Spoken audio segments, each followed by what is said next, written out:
mwe musooke mukwatemu katono.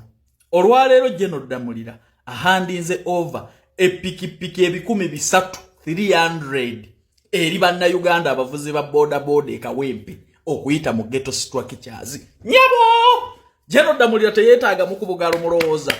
Tumuwe ebimuli bye ng'akyali mulamu. Nabagamba any success to a ghetto youth is a success to all of us.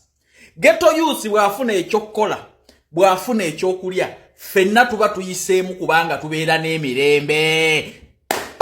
Obugalo bwa General Damulira okutegeera omuntu wa bulijjo kye yeetaaga okuva mu bikolobero n'okukola effujjo n'okumenya amateeka yeetaaga kyakkola. Kati kino kirekawo akadingo abadde ayogerera ghetto structure ebikikinike. Olabye ebibala. Nakugamba wano General Damulira n'aba ghetto structure be bantu abakyasinze okubeera strategic. Akasente kali muzeeyike yabawa mu SACCOs ezigatta Kampala $1,010,000 $1 plus. Olwaleero ebibala ebisooka baguzeeko epiki 300 ebikumi bisatu. Kati gwokimanyi nti eriyo abasajja ababadde ne pitching abavuga za boss abamu nga bavuga za kwewola oba abamu nga tebayina. Okimanyi nti olwaleero buli omu azzeeyo ne piki eka eyiye. Omwana azzeeyo n'okadda boda boda eyiye waka.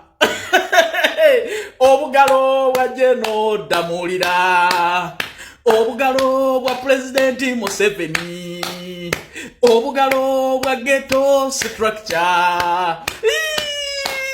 Nabagamba a success to a ghetto youth is a success to all of us. Bino bireka wakadingo. Watugamba General Damulira mubi tabagala wabatwalira ki abaana b'e Kawempe.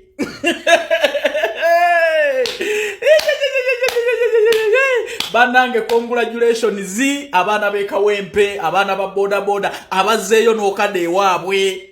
Ebibala bya General Damulira mu ghetto mubirabye, ebibala bya ghetto structures mubirabye.